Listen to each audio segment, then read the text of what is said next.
Hey, welcome back to Biz Talk TV. I'm your business host and guide, Michael Rager, and we got our CPA in today, Jake. Jake Linville, how are you doing today? Good. How are you, Michael? Dude, I love that. I love that log cabin, man. I want to be there. You're making me jealous. Yeah, it's starting to get cold here. It's nice to be in a nice warm cabin in Montana. There you go. You got the big fire going and everything, making us all jealous. Yeah. So that's awesome. All right, so we're going to talk a little bit about cash flow management today. All right. So what are you're out there helping your clients. What's your top three cash flow management strategies that you like to help small to mid-sized businesses with? So first, I like to always catch the low-hanging fruit by offering, saying, "Hey, have you considered offering like a 2% discount for possibly like paying within 7 days, paying early?" That incentivizes your customers to pay early, and it gives them a benefit. Secondly, I highly recommend setting up a Dun and Bradstreet account and making sure that you can use it two ways. You can use it to check your potential customers' credit scores, and you can also use it to manage your credit score. So you can work with your vendors to go ahead and set up um, reporting so that they can, report your payment history, build yourself some a credit history.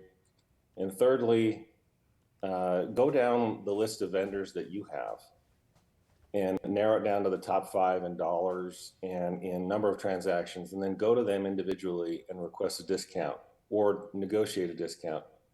And then if they're like, no, discounts aren't on the table, I would ask to, recommend that you negotiate longer terms, because if you're pounding a lot of cash through a specific vendor, you've got a little bit of leverage, and you can use that to your advantage. Yeah, it's one of the things I look at, when I'm coaching my clients going in on their financial side. One of the easiest ways to find them profits is number one, just increase prices, but number two is understand cash flow.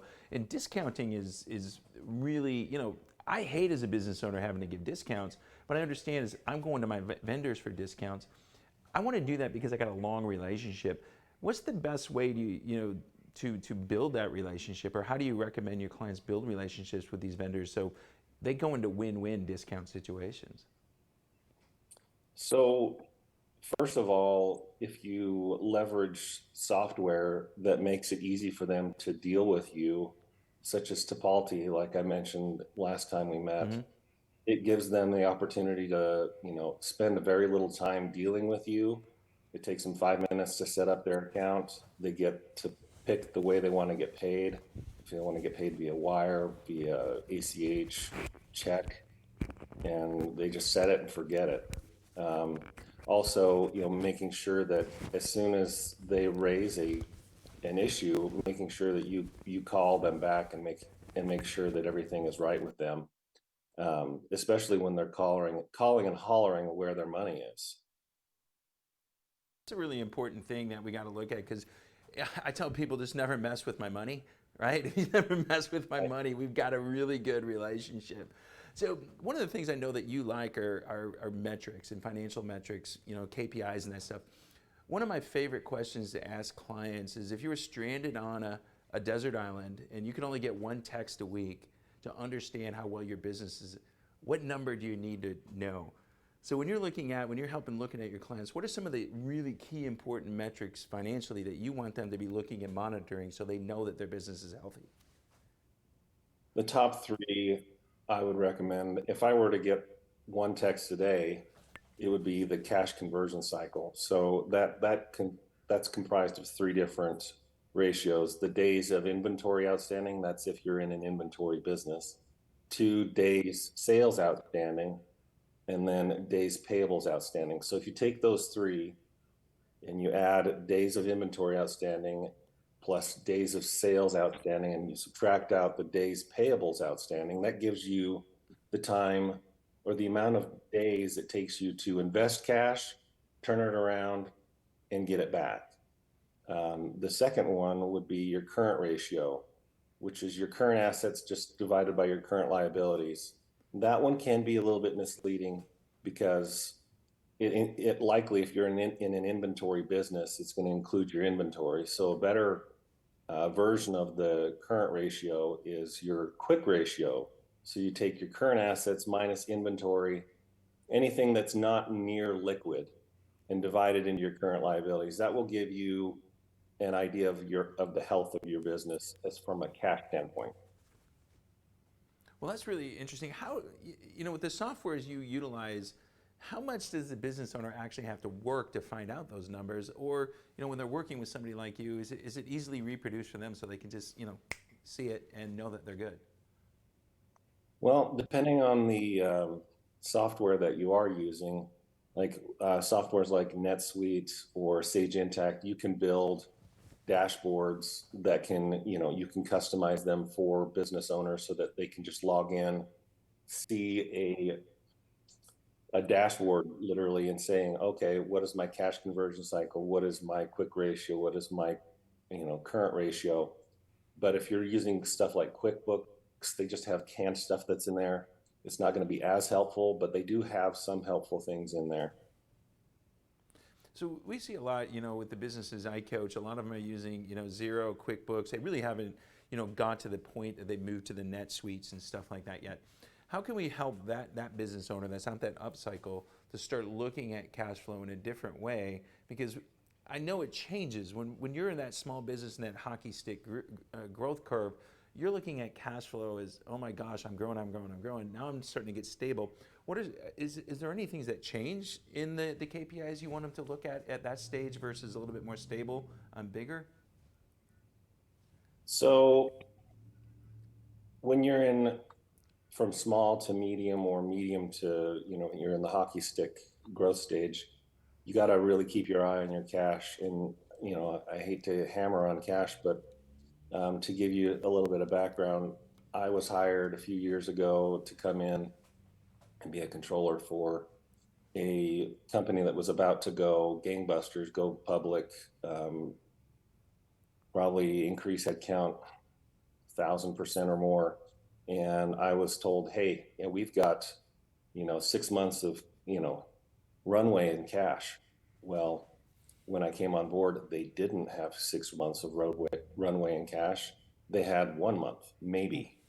And so I spent most of my time dealing with vendors calling and saying, where's my money? Where's my money? Where's my money? And if they weren't screaming, we weren't paying them. And so um, I would recommend you keep an eye on your cash and your cash flow. I would recommend working with, if you've got a bookkeeper or maybe your CPA to help build a dashboard where you can see your daily metrics on your cash, and make sure you reconcile that cash account daily, because a lot of small business owners, they wait until the end of the month or 10 days into the following month to even reconcile their cash, so they never know where they're at. No, I think that's really important. I see it. I see it a lot. It's really funny. I was coaching a CPA firm, and their accounts receivable was way off. They had a couple $100,000 owed, and they were talking about having to go tap their line of credit. And I'm like, why would you do that? But it's one of the things we don't like doing. We don't like going to ask for our cash. Hey, you owe us, dude. We've done your money. Pay us.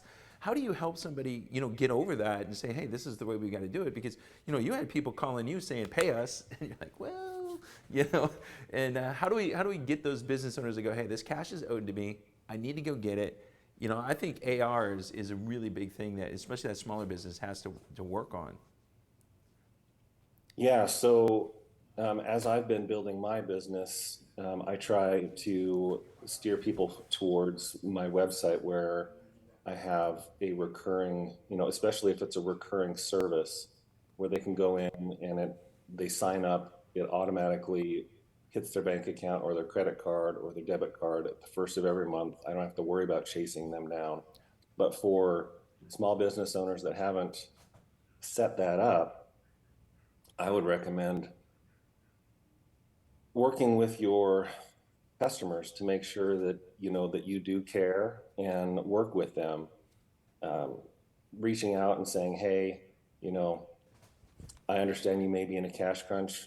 Let's put together an agreement here.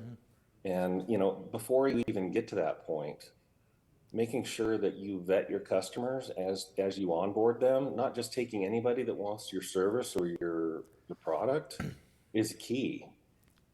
Yeah. Because, you know, not everybody's going to pay you. So, Yeah. I totally agree with you there. That I call it in my business, I call it fishing with hot dogs. People just go try to catch anything and anything just, they think that somebody's going to pay them. They can be some of your worst customers ever. So we got about 1 minute left. How do people get a hold of you? you can go to streamline-cpa.com, and you can also call me at 406-480-6622. I'm also on Rumble now. I started an account with Rumble, and we're on Twitter and Facebook. Awesome, awesome, Jake. I'm telling you, every time I see those photos there, I'm just jealous and jealous and jealous. I just want to get my fly rod out, go catch me a cutthroat. It'd be a good time. So We've got the Bitterroot River here. It's full There you go. fish. There you go. That's where I caught my first cutthroat, Bitterroot. I got a buddy of mine, Tom Zavitz, who they're in Bozeman. So man, I love it, Jake. Thanks a lot so much. It was some great information. You guys got to, follow what this guy says. It's all about cash flow, and we just can't run out of money. That's the important thing. So thanks a lot, Jake. Thank you. All right, this is Michael Rager, your business guide here on Biz Talk TV on Now Media Television. We'll be back with more right after this.